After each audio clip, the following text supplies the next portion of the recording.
नमस्कार दोस्तों, स्वागत है आपका हमारे YouTube चैनल पर। आज हम कूलाम बल की निर्भरता के बारे में अध्ययन करेंगे। तो जैसा कि आपको पता है, इससे पिछली वीडियो में हमने कूलाम का नियम पढ़ा था और जो समानुपाती स्थिरांक था वो किन किन बातों पर निर्भर करता है इसके बारे में अध्ययन किया था। तो आज हम देखेंगे कि जो कूलाम का बल है वो किन किन पर निर्भर है। तो सबसे पहले तो कूलाम ने जो इसके लिए सूत्र व्युत्पन्न किया था वो हमारा आया था F बराबर के Q1 Q2 upon R square, यही था। तो यहां से सीधा पता चल रहा है कि F की जो वैल्यू है वो K पर निर्भर है, Q1 यानी कि प्रथम आवेश के परिमाण पर निर्भर है, Q2 दूसरे आवेश के परिमाण पर निर्भर है और R का मतलब उनके मध्य की दूरी पर निर्भर है। यानी कि ये हमने एक आवेश लिया Q1, ये हमारा दूसरा आवेश है Q2 और इनके मध्य की जो दूरी मानी थी हमने R, तो जो बल है वो इन दोनों के परिमाण और R पे निर्भर करेगा। इसके साथ ही साथ K पर भी निर्भर करता है। तो हम एक एक को देखते हैं किस किस पे निर्भर है। तो सबसे पहले F समानुपाती है Q1 डॉट Q2।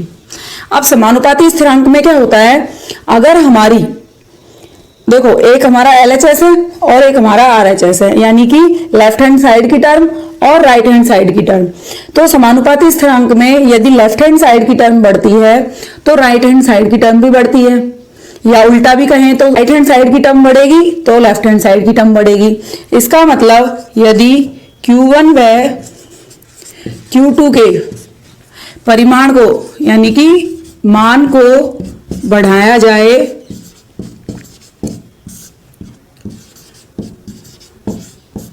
तो बल का मान भी बढ़ता है। ठीक है, तो ये हमारी हो गई पहली निर्भरता, यानी कि आवेश के परिमाण के साथ निर्भर करेगी। अब देखो दूरी के साथ, यानी कि F समानुपाती 1 अपॉन आर स्क्वायर, या तो हम इसको बोलेंगे F समानुपाती 1 अपॉन आर स्क्वायर या कहेंगे F व्युत्क्रमानुपाती आर स्क्वायर।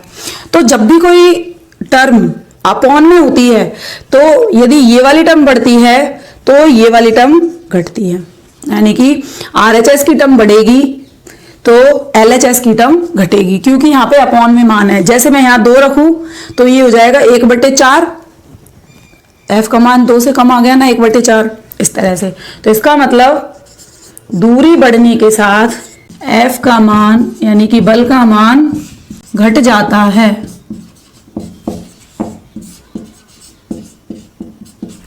बल का मान घट जाता है। ये हो गई हमारी दूसरी डिपेंडेंस। तीसरी डिपेंडेंस देखते हैं। यहां से पता चल रहा है कि F K पे निर्भर है। K हमारा किस किस पे निर्भर था, हमने इससे पहले वाली वीडियो में लिखा है कि K हमारा एक तो माध्यम पर निर्भर है और एक हमारा मात्रक पद्धति पे निर्भर है। इन दोनों चीजों पर हमारे K की निर्भरता थी। इससे पहले वाली वीडियो में हमने डिटेल से पढ़ा है, जिन्होंने नहीं देखी है वो मैंने नीचे डिस्क्रिप्शन में लिंक दिया हुआ है, उसमें जाके देख लें। तो माध्यम पर और मात्रक पद्धति पे निर्भर है। इसका मतलब हमारा जो बल है वो भी किस किस पे निर्भर करेगा, मात्रक पद्धति और माध्यम पर। ठीक है, तो इस तरह से ही हमारी 4 निर्भरता हो गई। पहली हो गई हमारी आवेशों का मान बढ़ाने पर बल का मान बढ़ेगा। दूसरी हो गई हमारी दूरी बढ़ाने के साथ बल के मान में क्या आती है, कमी आती है, क्योंकि यहाँ पे ये व्युत्क्रमानुपाती है। ठीक है, तीसरी हमारी हो गई मात्रक पद्धति पर और चौथी हमारी हो गई माध्यम पर। मात्रक पद्धति का मतलब है, आपको पता है, आप मात्रक CGS में ले रहे हो तो क्या होगा, MKS में ले रहे हो तो क्या होगा और FPS में ले रहे हो तो क्या होगा। MKS पद्धति के जो मात्रक है वही हमारे SI मात्रक है। तो 80% हम इनको काम में लेते हैं। तो बल को हम किस में नापते हैं, इसमें न्यूटन, और CGS में किस में नापा जाता है, डाइन। ठीक है, तो इस तरह से ये इन 4 चीजों पर निर्भर है।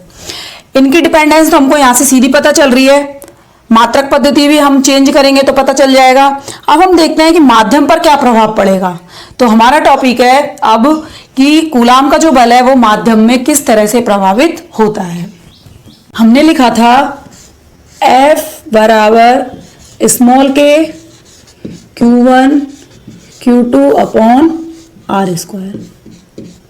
ठीक है, आप देखो K की वैल्यू हमने माध्यम के लिए अलग अलग लिखी है, तो जैसे हम निर्वात की बात कर रहे हैं, निर्वात या हवा की, तो K हवा या निर्वात कितना लिखा था हमने पिछली वीडियो में, देखा है आपने। इसकी वैल्यू लिखी हमने 1/4 pi epsilon zero. Epsilon zero क्या है? निर्वात की विद्युतशीलता। तो यदि हम इसका मान यहां रख दें तो F निर्वात या हवा के लिए हम F0 काम में ले रहे हैं, मैं 0 लिख रही हूं, तो F0 बराबर हो जाएगा हमारे पास 1/4 pi epsilon zero Q1 Q2 upon R square. ठीक है, ये हो गया हमारा F, यानी कि निर्वात में। ठीक है, अब K की वैल्यू हमने माध्यम के लिए क्या लिखी थी? कोई भी माध्यम हो सकता है, तो उसके लिए हमने लिखा था 1/4 pi epsilon zero epsilon R, या हम इसको एप्सिलॉन जीरो एप्सिलॉन ना लिख के क्या लिख सकते हैं?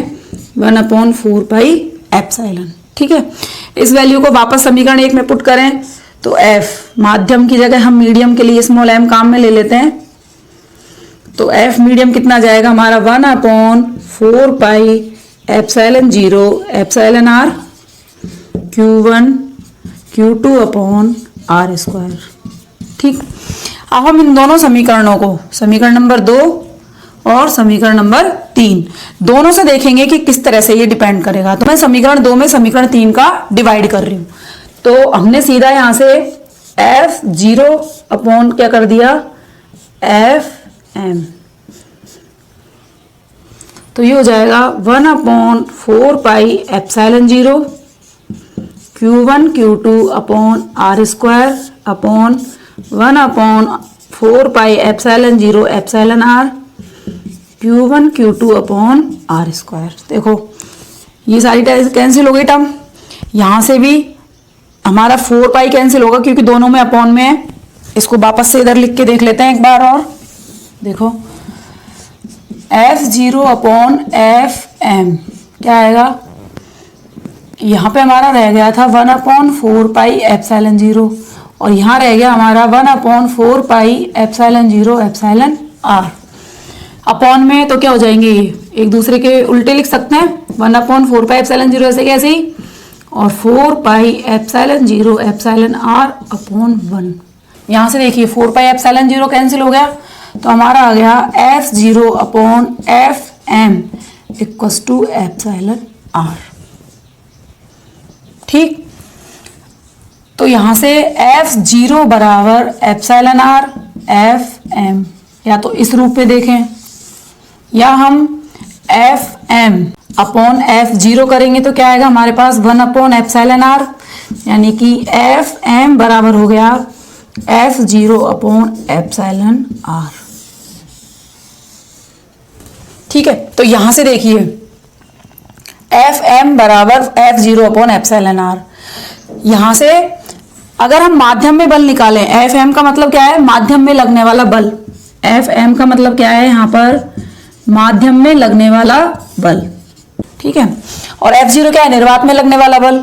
अगर निर्वात में लगने वाला बल निकालें तो उसमें किसका भाग लगा रहे हैं? एप्सिलॉन आर का। इसका मतलब ये हुआ कि यदि मेरे पास दो आवेश, एक तो निर्वात में उपस्थित है और एक हम कोई माध्यम ले लेते हैं, माध्यम में उपस्थित है, कोई सा भी माध्यम ले लेंगे, तो यही आवेश यदि माध्यम में रखे जाएं तो जो लगने वाला बल है वो एप्सिलॉन आर से कम हो जाता है, क्योंकि एप्सिलॉन आर का हमने क्या लगाया है? भाग लगाया है।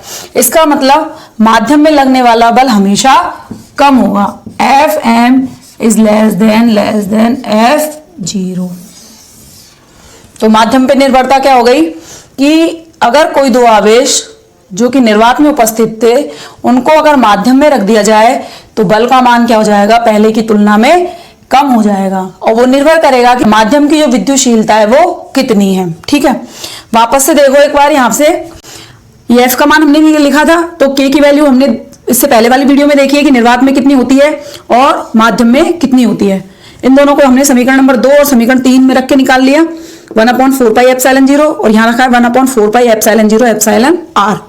अब दोनों की तुलना करेंगे तो तुलना करने के लिए सबसे सीधा तरीका है भाग लगा देते हैं। तो मैंने क्या किया, दोनों समीकरणों का यहाँ पे भाग लगा दिया, इक्वेशन 2 व इक्वेशन 3 से। भाग लगाने पर Q1 Q2 upon r square हमारा कैंसिल हो गया और 1/4 pi epsilon 0 upon 1/4 pi epsilon 0 epsilon r आ गया। यहाँ पे मैंने इसको वापस लिखा है। अब देखो 1/4 पाई एप्सिलॉन 0 ऐसे कैसे, ये ऊपर जाके क्या हो जाएगा उल्टा, 4 पाई एप्सिलॉन 0 कैंसिल हो गया तो क्या रह गया केवल एप्सिलॉन r। ठीक, यहां से F0 बराबर निकाले तो एप्सिलॉन r डॉट FM। इसका मतलब निर्वात में लगने वाला बल माध्यम की तुलना में एप्सिलॉन r गुना ज्यादा होगा, यानी निर्वात में बल सबसे ज्यादा लगेगा। यहां से देखें तो FM बटे F0 करोगे तो क्या आएगा 1/एप्सिलॉन r। तो यहां से आ गया हमारे पास FM बराबर F0 अपॉन एप्सिलॉन r। यहां से अगर देखें तो क्या हो जाएगा, माध्यम में लगने वाला जो बल है वो निर्वात की तुलना में कम होगा क्योंकि हमने एप्सिलॉन r का भाग लगा दिया। इसको ऐसे समझ सकते हैं, जैसे मान लो F0 का मतलब है निर्वात में लगने वाला बल, मान लो मेरा आया है 50 न्यूटन। ठीक है, अब इसको मैं माध्यम में रखूं तो मुझे 50 न्यूटन में भाग लगाना पड़ेगा। जैसे मान लो रबड़ ले रहे हैं तो 7 का भाग लगाएंगे, जो भी माध्यम होगा। तो अब देखना 50 में यदि मैं 7 का भाग लगाऊं तो वैल्यू कम आएगी। तो इस तरह से ये क्या होगा, माध्यम में बल का मान कम हो जाएगा। तो इसका मतलब ये हो गया कि यदि कोई दो आवेश निर्वात में रखे हुए हैं और उन्हीं आवेशों को माध्यम में रख दिया जाए तो निर्वात में बल मैक्सिमम होगा, माध्यम में बल का मान कम हो जाएगा। और वो निर्भर करेगा किस पर, विद्युतशीलता पर, कि माध्यम की विद्युतशीलता कितनी है। इस तरह से हमारे पास क्या आ गया कि कूलाम बलों का जो मान है वो माध्यम की उपस्थिति में क्या हो जाता है, कम हो जाता है। तो अधिकतम किस में होगा, निर्वात में। तो कूलाम बलों का मान निर्वात या हवा में, क्योंकि निर्वात और हवा में बल हमारा सेम रहता है, क्योंकि हवा के लिए एप्सिलॉन r की वैल्यू क्या है 1। ठीक, तो निर्वात या हवा में बल का मान क्या होगा, अधिकतम होगा। अब देखो अभी हमने यहां निकाला था कि F0 अपॉन FM बराबर एप्सिलॉन r। एप्सिलॉन r के बारे में हम थोड़ा सा इससे पहले वाली वीडियो में देख चुके हैं, मैं यहाँ वापस बता रही हूँ। वहां पर हमने इसको एप्सिलॉन 0 और एप्सिलॉन के रूप में लिखा था। तो यहां से देखो F0 क्या है, F0 है निर्वात में लगने वाला बल और FM क्या है, माध्यम में लगने वाला बल। ठीक है, और ये किसके बराबर है, एप्सिलॉन r। एप्सिलॉन r को हमने क्या कहा था,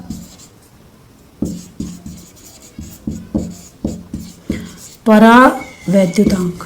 तो यहां से परावैद्युतांक की हमारे पास एक और डेफिनेशन आ जाती है कि निर्वात में लगने वाला बल और माध्यम में लगने वाले बल का अनुपात क्या कहलाएगा, परावैद्युतांक। ठीक है, अब हम इसको दूसरी तरह से और डिफाइन कर सकते हैं। हम यह कहेंगे कि माध्यम में जो लगने वाला बल है वो निर्वात में लगने वाले बल की तुलना में कितना कम है, क्योंकि ये नीचे है और हमने कहा था कि माध्यम में जो लगने वाला बल है वो क्या होता है, F0 से कम होता है।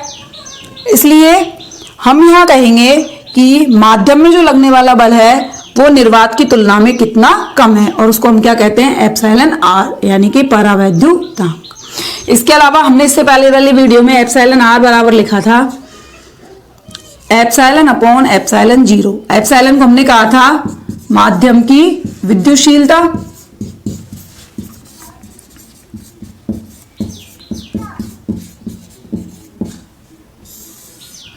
और एप्सिलॉन 0 को हमने कहा था निर्वात की विद्युतशीलता। तो दोनों ही डेफिनेशन सही है, आप किस तरह से डिफाइन करते हो ये आपके ऊपर डिपेंड है। पहले वाली परिभाषा भी लिख सकते हो, ये वाली भी लिख सकते हो, दोनों एक ही बात है। ये बलों के रूप में है और वो हमारी विद्युतशीलता के रूप में थी।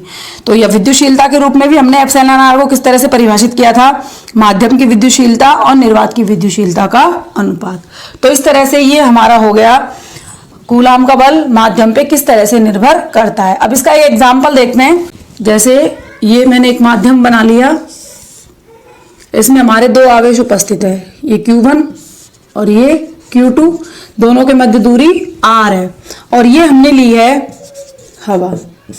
ठीक, सेम यही कंडीशन है। ये हमारा एक बल Q1 है, एक आवेश Q2 है, दोनों के मध्य दूरी वही r है और यहाँ हमारे पास भरा हुआ है रबड़। ठीक, अब देखो इसमें बल का मान कितना होगा,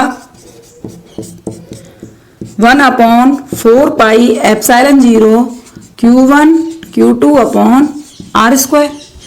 यहाँ कितना होगा 1/4πε0 εr Q1 Q2/r²। ठीक, अब देखो हवा के लिए तो ε0 εr की वैल्यू अपन 1 लिखते हैं, इसलिए हम इसको ऐसे ही रखेंगे। इसको बदल लेते हैं क्योंकि εr रबर के लिए होता है 7, तो वैल्यू रखो। तो यहाँ से हमारे पास F रबर बराबर आ जाएगा 1/7 1/4πε0 Q1 Q2/r²। समीकरण 1 समीकरण 2 दोनों की देखो तुलना करते हैं तो हमारे पास क्या आता है निकल के, F रबर बराबर हो गया 1/7, इसकी जगह ये मान रख देते हैं यहां से, F हवा। तो देखो माध्यम था हमारे पास रबर, रबर में बल की जो प्रबलता है वो क्या हो गई, कम हो गई।